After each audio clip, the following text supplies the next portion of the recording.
ওলামায়ে কেরাম মুফাসসিরিনগণ সূরাতুল ফাতিহাকে পুরো কোরআনের সারাংশ হিসেবে উল্লেখ করেছেন। আল্লাহ পাক রব্বুল আলামিন পুরো কোরআনের বিষয়বস্তুকে এই ছোট্ট একটি সূরা, মাত্র 7টি আয়াত বিশিষ্ট একটি সূরার ভেতরে আল্লাহ জাল্লা শানুহু নিয়ে এসেছেন। নবীজি সাল্লাল্লাহু আলাইহি ওয়াসাল্লাম এই সূরাকে আযমু সূরাতিন ফিল কোরআনিল কারীম, কোরআনে কারীমের সবচেয়ে মর্যাদাপূর্ণ সূরা হিসেবে উল্লেখ করেছেন। সুবহানাল্লাহি ওয়া বিহামদিহি।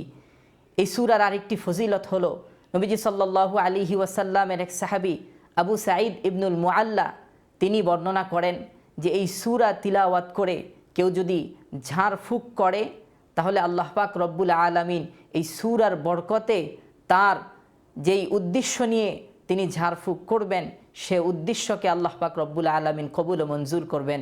সুবহানাল্লাহি ওয়া বিহামদিহি।